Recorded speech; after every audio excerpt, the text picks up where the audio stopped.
Hello everyone, welcome back to Tesla Plays MaGMML 3. Time for the judge commentary for tier at the start of Tier 3. Number 153, Hunter Tower. Ugh, by Darky. 4.4 of 5 difficulty, it got a 36.2 of 100, 10.2 in design, 3.8 in fun, should have been lower, 4.6 of creativity, 8.6 of aesthetics, 9.0 of functionality, there we go.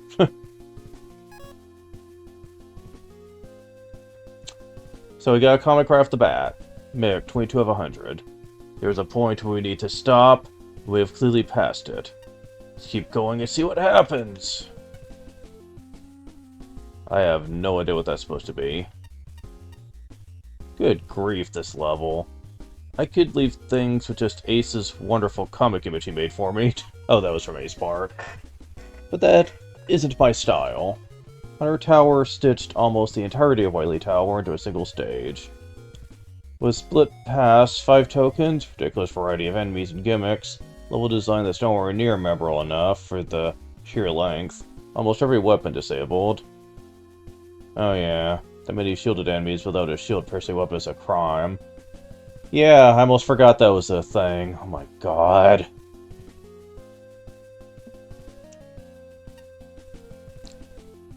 Multiple different bosses and mini-bosses, and you're expected to do all this in one sitting. What's it takes half an hour or more? Level players, developers alike, don't make your levels this long, please. Can a good conscience even call this fully functional, since the load time for early S9 before the dev team got to it. Oh god. Throw 2 bones towards this level. One, there's an effort to level pits that up and down type enemies were going to emerge from.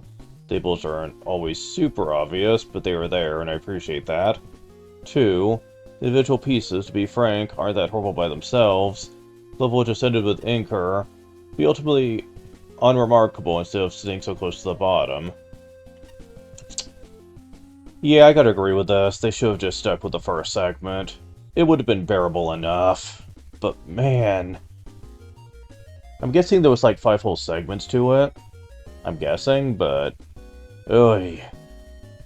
I think I only made it to the 3rd segment before I just couldn't take it anymore. Scenario 22 of 100. Initially, I was just going to write the definition of the word excessive for this review and call it a day. On reflection, however, I don't think that would be completely fair, since the core issue of this level is some I'm all too familiar with. Speaking of lessons learned via personal experiences with the previous contest, you absolutely need to set a reasonable limit for your level. Stage strikes on for over 45 minutes, it's going to be a slog to play through. Doesn't matter how flashy your gimmicks may be, or how well designed your platforming challenges are. The unfortunate thing with this level is that if the individual sections were split up into their own stages, I could see them at least being rather decent. Nearly every weapon being disabled, barring Ice Wall and Rush, doesn't exactly help matters, given it makes dealing with most enemies much more tedious in an already way too long stage. Yeah, it really feels like the developer just adding artificial difficulty to a stage just to make players suffer. Which, tragically, makes it seem like this person would be happy making, like, various Big Man ROM hacks. They're all about that. A better color choice for the tiles would also help. Found each section, save for the second one, a bit eye-straining at first. Overall, the stage is the impression that was put together while under a lot of pressure, as it was made to be as big and branching as possible to make something impressive, under the assumption there wouldn't be another chance to do something like this. Of course, I don't know the actual reason for it, but that's the vibe I'm getting from it. If I'm right, and that was the case however, trust me when I say you don't need to make an overly intricate, large, complex level just to make your mark. If you absolutely know you can make it work, then more power to you. But don't try to go all out just because you feel you need to. That advice extends to everyone who wants to participate in these types of contests in the future. Yeah, large contests aren't exactly the most intricate idea to make a good level under any type of scrutiny, so just don't do it. Patchy, 53 of 100. Oh god. The hunter becomes the prey. Yes, exactly. You could have stopped the review right there, and it would have been accurate, Patchy. This just goes on and on. They're testing your patience with this one. A lot of the screens seem to feel like they are filler. Pad out with the current gimmick of the area, or lazily place shielded enemies. At least it does make use of the gimmicks in somewhat complex ways when they do appear. They're few and far between. Lack of weapons also means dealing with airborne enemies. And it adds to the slow pacing of the level. Having to try to lure them or get them to cooperate is sometimes not a straightforward task, seriously. Freaking machine gun shows. Very little room to dodge around. Also tons of split paths for some reason. Sometimes the rewards are questionable. Cases where you expect a token would be you just get screws or bolts. That makes token hunting even more obnoxious on this big old level. The one located at the Crusher section is the worst offender when it comes to questionable split paths. Just fight a more difficult boss, otherwise on the harder to reach path because... inconsistent volume of the stage music. Audacity is free, please use it to adjust volume. They are fine renditions of the Genesis tracks in NES style otherwise.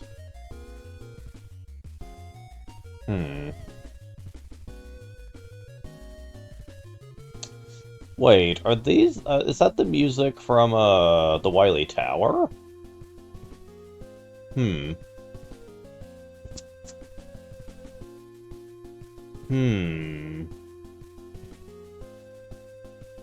not sure.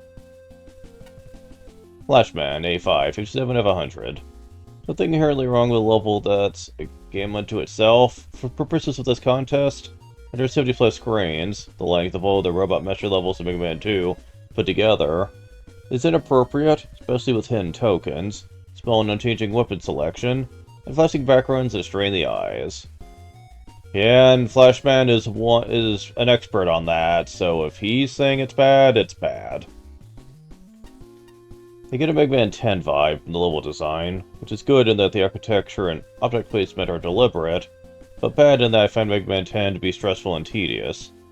Basically, anything involving bombless pits is either cheap or overly demanding. Yeah.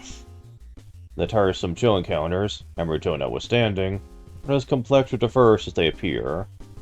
Lack of useful weaponry is my biggest complaint.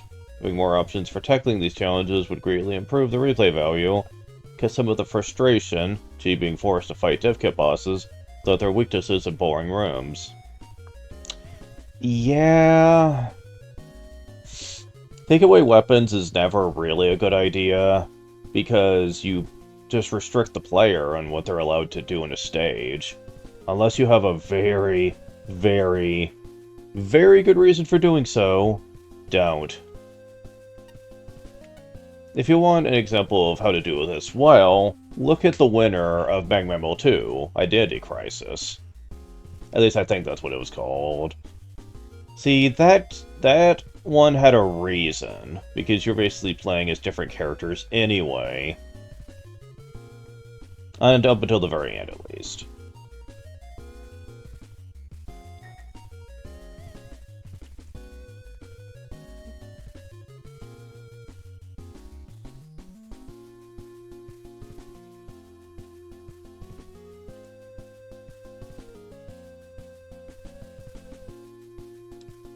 Just a moment.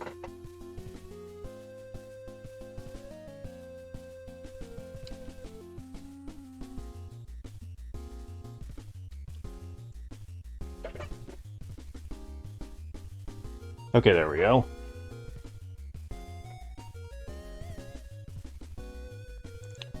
Anyways, back to the reviews. More power-ups are necessary to compensate for the distance between checkpoints. It's often hard to distinguish what's foreground, background, or an enemy. Directionality is majorly fuzzy with the branching paths. Several elements are introduced, sometimes at bad spots, like the electrified blocks in the Susie fight, then immediately forgotten. On the upside, there are plenty of good challenges. Momos, Bad-Laid missiles, falling rocks plus turrets, fire waves plus metals, needles used as enemy shields or hazards when falling, both hunter fights, etc. Secret paths are the right amount of sneaky, although the challenges start to blur together after a while. Changing the aesthetics and enemy gimmick selection in each segment keeps the experience from getting stale. Again, the problem here isn't solely the length, it's that the variety of weapons and challenges is limited enough. First playthrough starts to feel samey, let alone a second one and poke around for what you inevitably missed. Yeah, I really feel for the judges on this one. And Ace Park, 27 of 100. Oh, that's pretty cute. It's remaking Wily Tower 1. It is? Just one? Moves and weapons seem very anti-Wily Tower, though. It's getting rather uninspired and generic, but it's okay. There's the bus inker. Did that just transfer to Wily Tower 2? It's almost as long as the original game. Sociopath submits the entire Wily Castle to a level contest. There's nearly 200 other stages. Wait, really? There's that many? It's over. Finally over. Try to get ever play this ever again. We move on to the next. Why, you forgot the tokens? No. And the mini split pass? No. You see, the ride never ends. Oh, it's especially ballet. Look, I'm exaggerating for comedic effect, but I do take exception to the stage. I can understand the thought process behind it. Wily Wars was the third Mega Man game I ever owned. I normally love seeing more obscure aspects of the franchise, references and reimagined. But remakes that offer little to nothing new, or remove key features to the experience feel rather uncanny, and unpleasant when the original exists.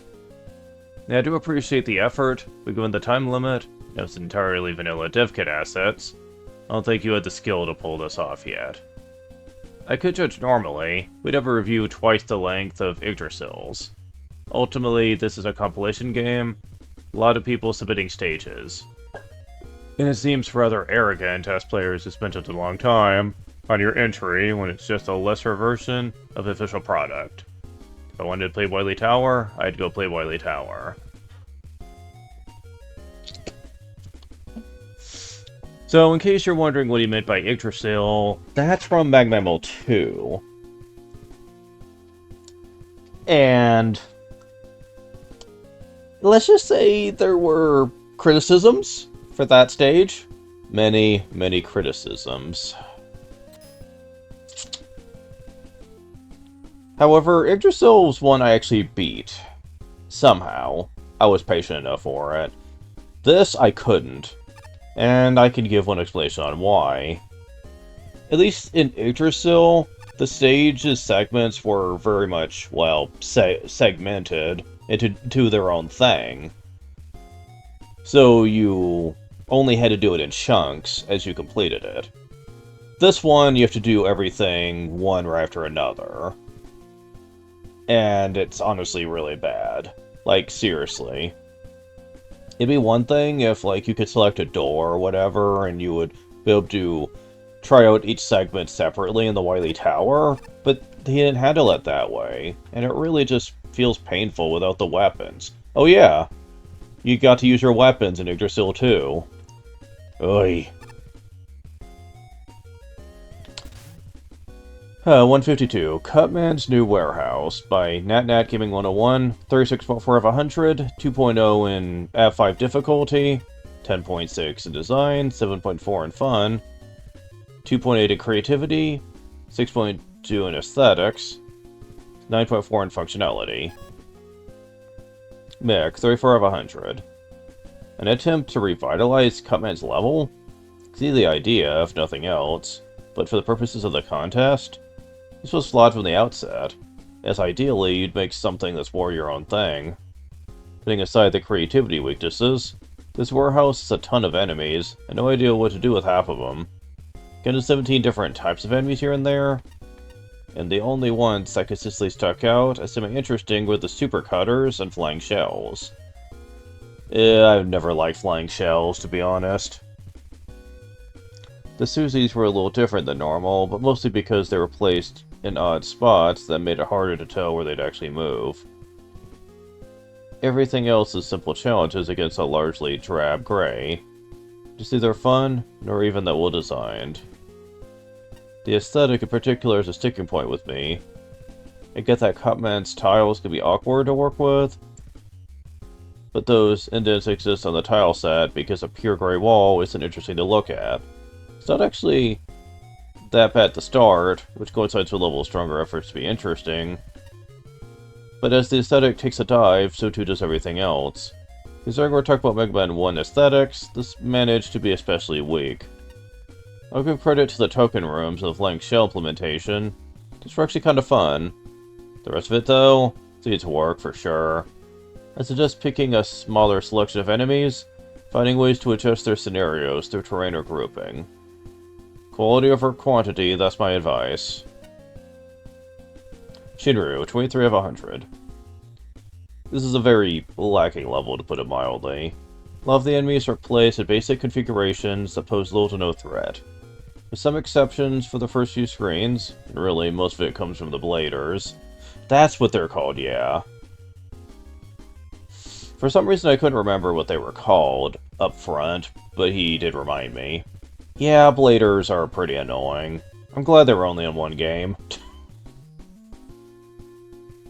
I can only really name two parts of this stage that stood out to me in some way. The small section with two metals and a rotating supercutter. The vertical section with respawning flying shells. Both these require a more thoughtful approach and quick reactions from the player in order to get through unscathed. At least in comparison to the rest of the level. I feel the stage would have been a lot better if it had focused more on moments like that. What might have also helped is if the gimmicks had a greater presence here. Guts lifts, no! Drop platforms, single footholder only appear for one section each, before swiftly disappearing for good. Yeah, I was okay with just the one, dude. Makes me wonder if there were more sections meant to include these gimmicks, but were never finished. Good. Now that I think about it, it's a good way to sum up the stage. It feels unfinished. Nowhere is that much more simplified than in the backgrounds. What happened to the details here? Aside from drop shadows below the ceilings, the background is almost always a flat shade of gray once you get halfway through. In short, if this had more sections like the ones featuring the flying shells or the supercutter, this probably would have turned out to be a pretty decent stage. Since now it's just very bland. I'll take that over frustrating. Patchy, 40 of 100. Out with the old, in with the old? That's not how that goes. It's a remix stage, I guess? More appropriately would be a reimagining stage. Or rather, it's just a stage that happened to be featuring Cutman elements as well as some others.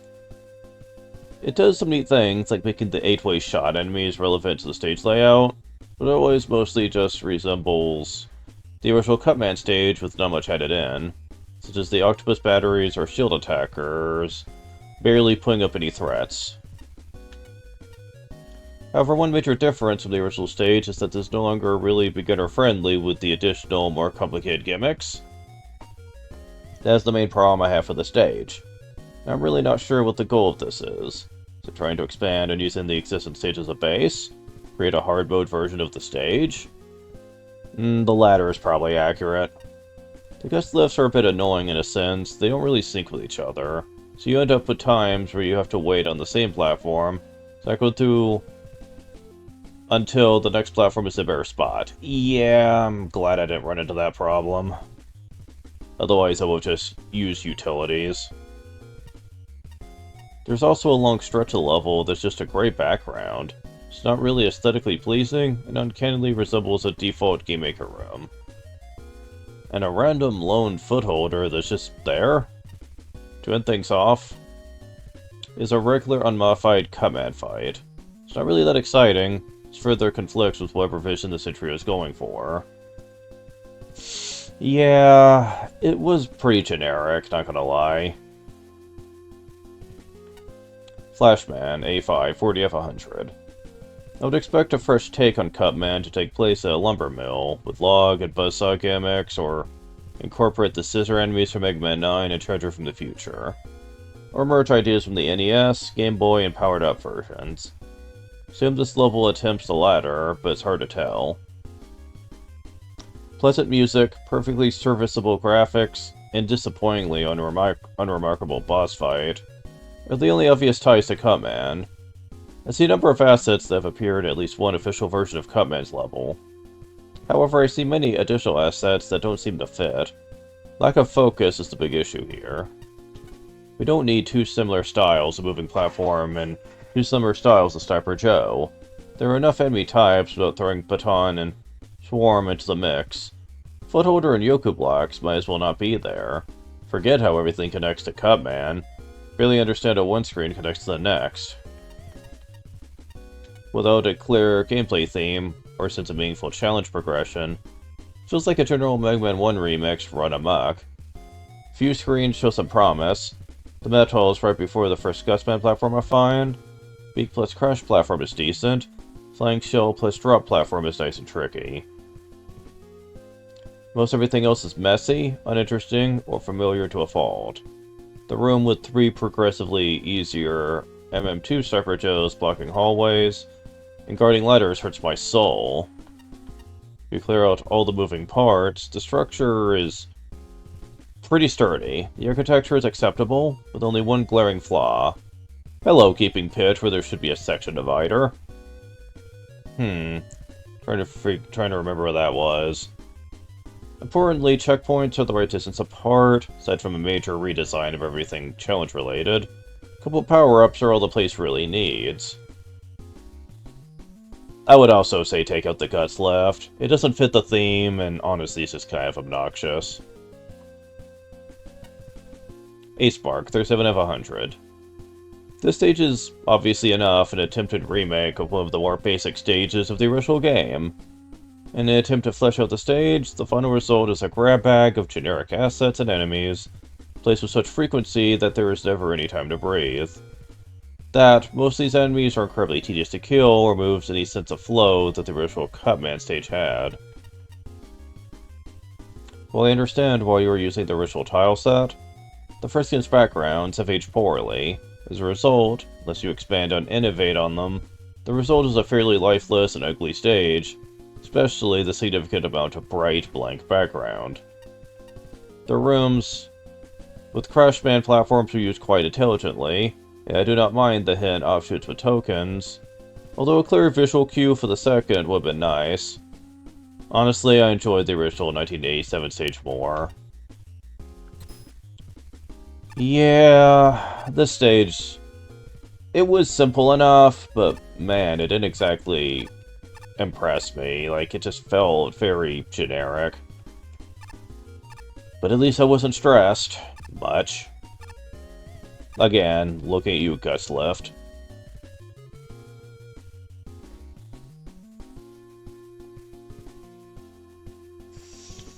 Okay. Disobedience of Superior Machines. It got a 37 of 100, 4.8 out of 5 difficulty, 12.2 in design, 5.6 in fun, 6.6 in creativity, 4.6 in aesthetics, 8.0 in functionality. Mick, 23 of 100. I don't know what I was expecting when I opened that monitor, but it certainly wasn't what I got. Oh, it's this stage. Double jump? Okay, that's cool. Very base. Increased movement speed? I've enjoyed speed-based levels before. Decreased respawn time? Wait, why is that necessary? Well, enemies get a significant power and speed boost? Yeah, that didn't bode well at all. Yeah, they're basically channeling Super Meat Boy with this stage. And while I've never played it myself, I'm not against that idea. Though, I'm also not super great at games that are all about that kind of thing. To be blunt, I don't like this level. I really don't. My first playthrough absolutely hated it, but nowadays I just plain old dislike it. The boosted mobility is fun, and the increased respawn time is an appreciated level of consideration. But dear goodness, level of spikes and heavy damage in this place. The end result is beyond the bounds of what most Mega Man games call acceptable difficulty. Yeah. It's less of a good Mega Man level and more of a bad Kaizo level. Yeah, I'm honestly surprised there's not more attempts at Mega Man-styled Kaizo stuff. Considering, you know, the community is full of people, they're just very masochistic in what they like. So, the token rooms and the Metal Man fight are the best examples of that notion. Tokens are very little difficulty spike, one slight twitch too far and you can end up resetting. After 20 some odd resets on the same room, I was just kind of done with it. As for Metal Man, I'm not convinced it's possible to beat him without taking damage. His bullet hell seems to lack some finesse. Yeah, you can't really dodge it. There's not really any safe spots, like in a Toho game or whatever. But why a bad Kaizo level specifically? Well, my understanding of Kaizo is that it's more than just annoyingly hard. It's clever and cheeky in how it makes you want to scream. That's one way to put it. This level was neither clever nor particularly cheeky. The puzzle designs are pretty basic, and sections dedicated purely to combat border on mindless boss fights being the exception. Combined with bland sky visuals and a song whose intro rapidly gets grating, the only thing that really landed with me was the respawn time. Everything else? This needs to go back to the drawing board. I honestly wish that that kind of respawn time would just be standard for like all the stages anyway. Like the moment they knew it was in the game, they should have just put it in every stage. I really see no reason not to, especially considering it just speeds things along quite a bit. And I'm sure fans would appreciate that. Just saying. That's my take on it. Shinryu, 26 of 100. Generality of this level is fine. Small sections involving weapon challenges with things like increased speed or jump height can make for some fun gameplay.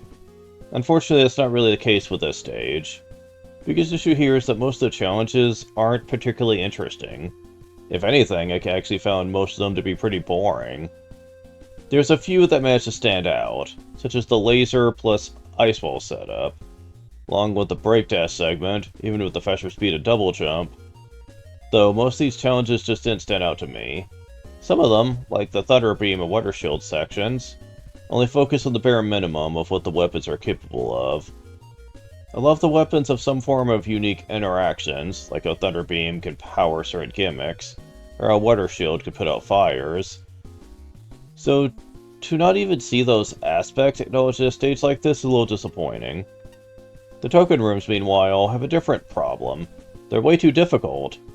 The precision required to get through most of them is nothing short of ridiculous. Granted, I like the fact that they're always at the start of segments where checkpoints are located. That, combined with a quicker respawn rate, does alleviate the frustration factor a bit. But it doesn't exactly change the fact that most of these rooms are overly brutal. Hearing the first few seconds of the music over and over again after each death didn't really help things either. Lastly, there's the two modified div kit bosses to contend with. Splash Woman is at least tolerable, despite her increased firing rate. Metal Man, however, is just inexcusable. The Toho-styled bullet hell attacks wouldn't be so bad if not for his damage output, which is enough to kill you in roughly 4 or so hits. It's a pretty frustrating climax to a stage with a nice concept, but a fumbled execution. I think the bigger problem is just there's no way to really dodge the attacks. I could deal with how much damage they take, but the fact that you have no real way to decently dodge, like, any of the attacks, like again, that wasn't really thought out very much. I'm just saying. Like a bullet hell boss like that. Patchy, 39 of 100. Time to proceed in a moderately quicker state of maneuvering. Yeah, that's pretty accurate. I think the creator took a peek at Escape Sequence Memo 2. Yes, that's the one I liked. Loved Escape Sequence. Notice the gimmick of making Mega Man super stacked mobility? Proceed to create a stage here with a similar premise. But the catch here is they require severely precise platforming. Yeah, I gotta say Escape Sequence was better, though, in many respects. It wasn't perfect, and there were a couple of moments that really pissed me off in that stage. But hey, I had less trouble with that than I did with this. It kinda doesn't really work in the context of a contest, because players isn't going to be used to the sudden increase in their movement for going through tons of other stages. Nah, that's fine with me. I got used to the speed pretty easily. It's the stage design that was the problem. There's no music here, it's only the first 10-second loop of it because you're gonna keep getting instant killed by everything. I mean, they're reset constantly. Yeah. I mean, points where they're due. It is merciful that the death animation is omitted completely. But I'd rather the platforming challenges that are made so incredibly strict could lead to this many deaths to begin with. A lot of the fun is going fast, just wills away really quickly when the stage is actively designed in ways to prevent it. Just to put in a picture of how precise the jumps can be, there exist mini spikes for crying out loud. Then comes Metal Man. Yeah, let's also make his fight a bullet hell mess, never mind the fact that the increased mobility makes a very huge detriment to slipping through the tiny gaps between bullets. No focus mode to help you here. Focus mode? Is that a Toho reference? Oh, and he has a desperation attack too, because of course, just E-tank through the fight. Yep. Certainly had to. That, and I use what seems to be his weakness, which is magnetic shockwave. But yeah, I definitely had to use an E-tank. Ooh. Flashman A5, 45 out of 100. I know there's an audience for fast-paced, puzzle-oriented, precision-driven gameplay. Yep, Super Meat Boy, like I said. But I also know that players need time to adjust to new concepts and mechanics. The adjustment period here is not unlike the one you'd have after falling asleep in kindergarten, waking up at the controls of an airplane. With no warm-ups or practice exercises, success relies entirely on a combination of pre-existing expertise, excessive trial and error, and dumb luck. Yeah, pretty much. Accelerating the respawn process is considerate, but still substitute for fair and balanced level design. You know what this reminds me of, actually, thinking about it? There was like a stage at the end of MaGMML 2 that also had a gimmick like this, where they took your stuff away, and you had to go through very tough platforming challenges. So it's like they took that stage and escape sequence and kind of mishmashed them together, and it just doesn't work. I wish I could remember the name of that stage.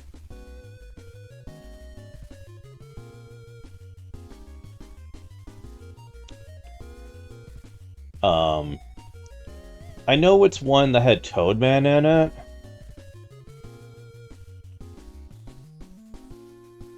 Like a super powerful Toadman. I don't remember, though. Simply eliminating the increased movement speed would have made this far more manageable, and nudged it away from the fringes of how much modification is too much for this contest. At least the segments are short, and separated by checkpoints. There's infinite ammo, and Joes are used purely for atmosphere. The level may be grueling, but it's not cruel. Says you! The graphics have a lot of character, but rely too heavily on a scrolling background for interest. Music fits well and progresses nicely from main theme to boss theme, but dying means restarting the music, which means gradually going insane from listening to the first two measures on repeat. It didn't really bug me too much.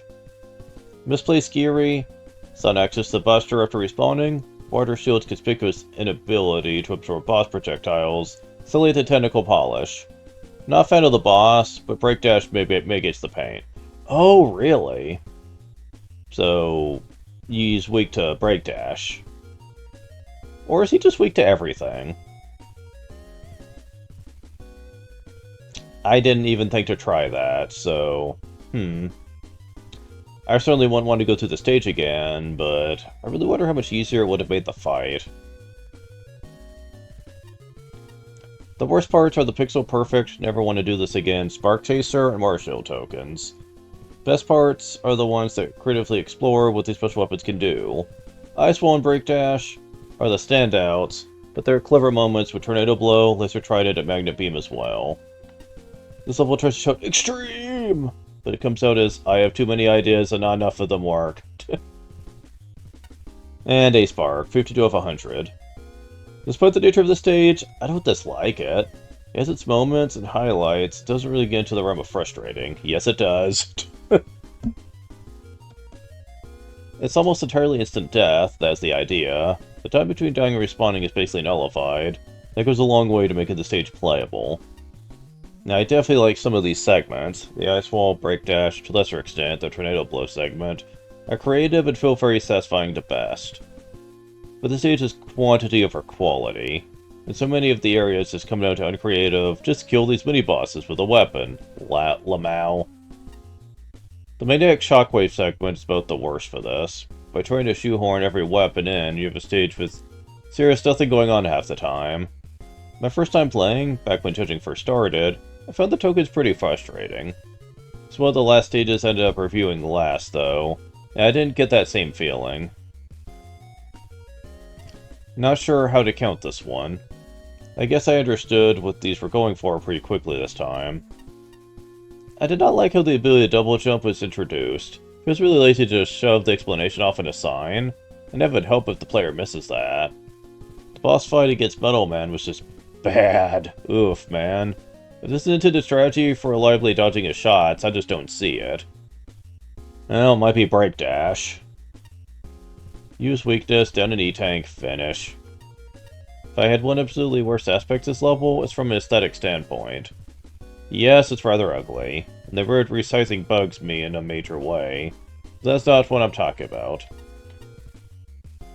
Well, if you were good at minimizing downtime, you forget important detail. Oh my god, the music resets! No idea if the trick is any good. Barely a few minutes in, I had to mute it. Good god, that was so obnoxious.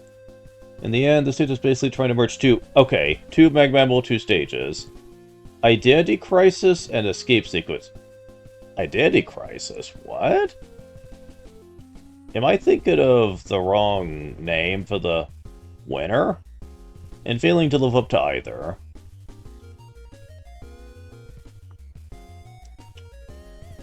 Huh? I thought that was the winner. MaGMML 2 was Identity Crisis, but maybe I have the names mixed up here. I'd have to look that up.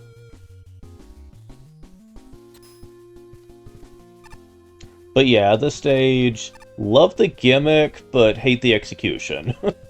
Like, it doesn't help that most of it is instant death hazards. And while I managed, it was a very near thing. I almost couldn't do it. Just because there's so much annoyance to it. Like, it really does feel like it's like games like Super Meat Boy and I Want to Be the Guy and other survival type games that's all about trying to be like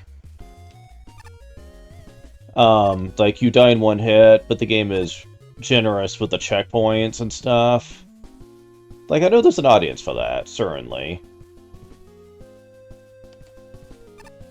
It's just that myself, I'm not exactly super thrilled with the kind of playing style, because I get frustrated easily.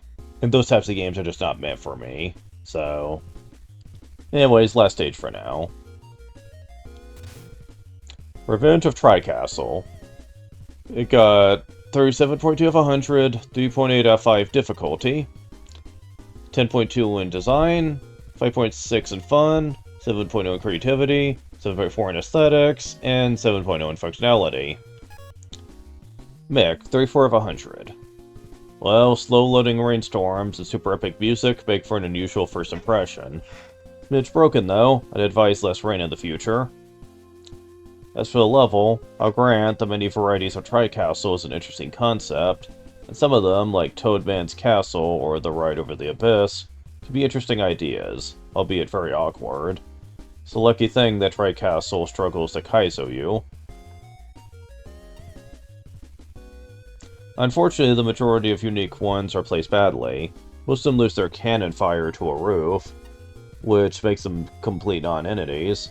And others, namely Twin Tri-Castle, are a bit of a mess to fight.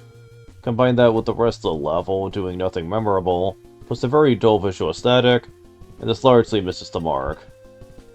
That being said, there's one sticking point I have to discuss that goes beyond just boring. The ladder castle was especially poorly executed. The fight has a ton of desync issues, which now makes it difficult just to hit the thing. If the ladder castle hits you, you're dead, and you have to redo that entire super long ladder climb just to get another shot. It's excruciating, simply put, and I strongly advise anyone fighting this castle to break out Spark Chaser or Tornado Blow. It is unfortunately the most memorable part of the level, and combined with the other issues already present, it's a huge blemish on something that could have been interesting.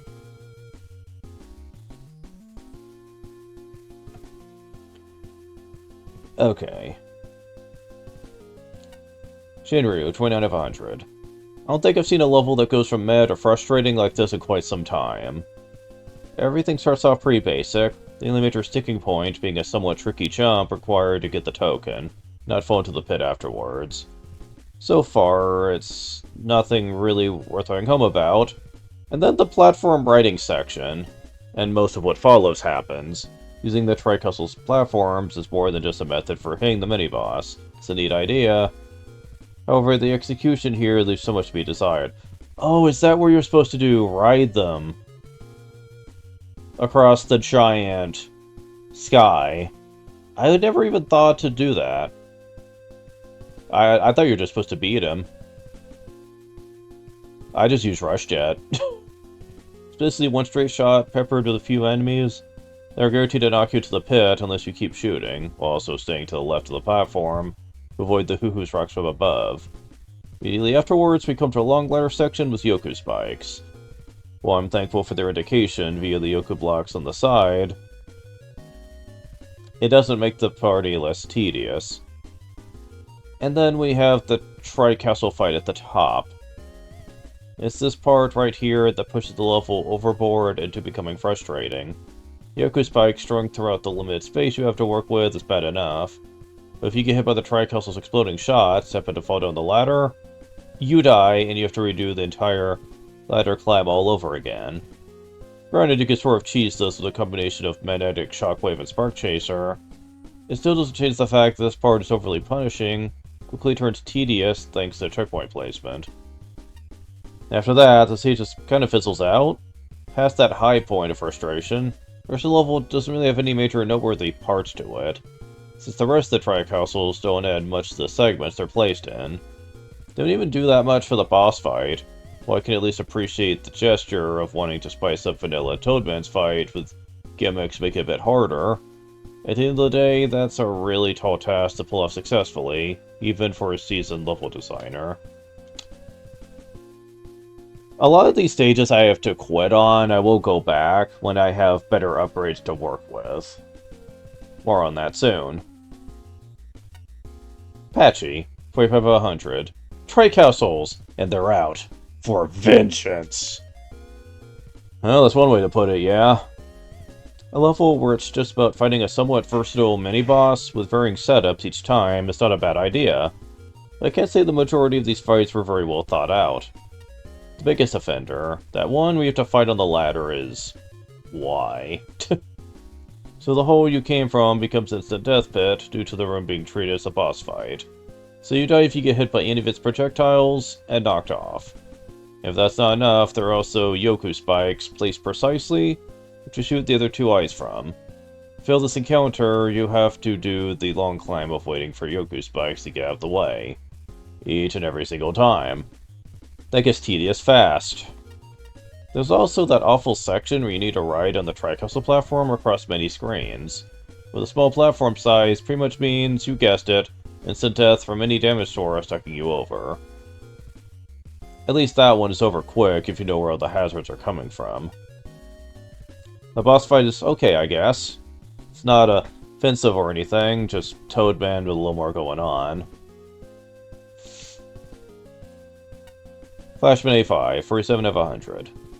A series of increasingly involved Tri-Castle battles is a fun premise, especially like double Tri-Castle and teaming up with Toadman. But because the non-Tri-Castle sections are over the place in terms of length, difficulty, and focus, Doesn't feel like everything is working together to make Tri-Castle the star of the show. Especially Proto Man, funny though he may be. The bombastic music makes that even more apparent. Metals guarding a ledge are hardly epic. The visuals are functional, but monotonous. I would have liked a progression from bright clear sky to dark ominous thunderclouds. It was a more distinctive tile set to give the level a better sense of place. Rain appearing on top of the health bar is indicative of the myriad minor polished shortcomings. That could be a problem.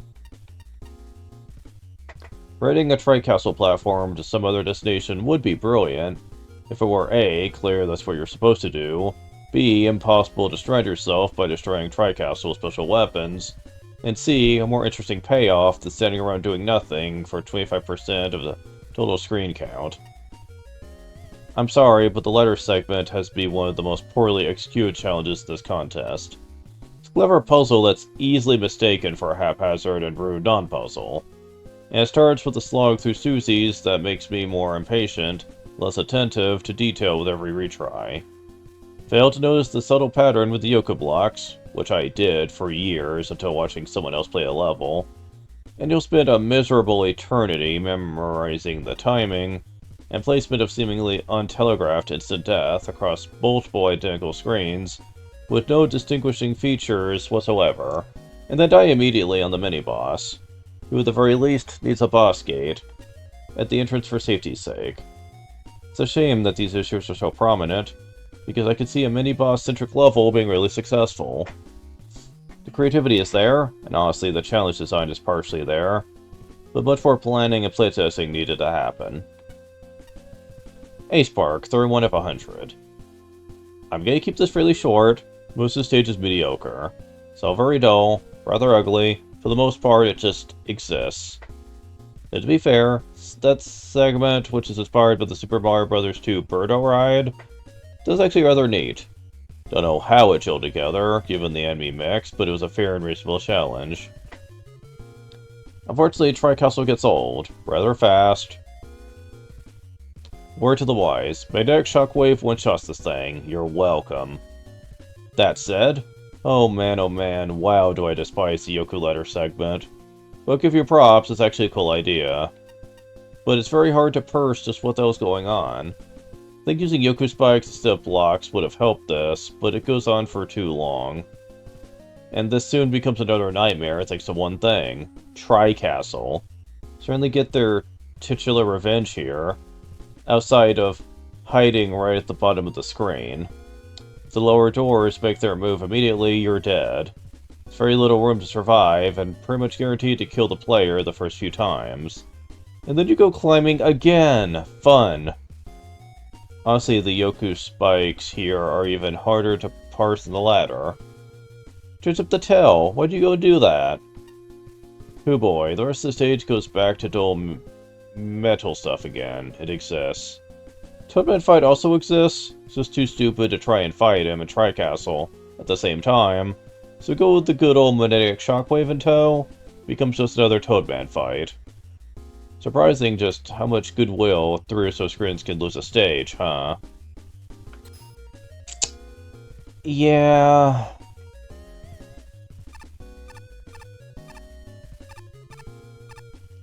the Yoku Spike Ladder was definitely where I stopped. I did not have the patience for anything like that.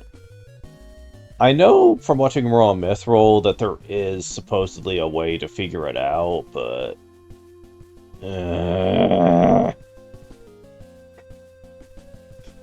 that is just not pleasant. Not pleasant.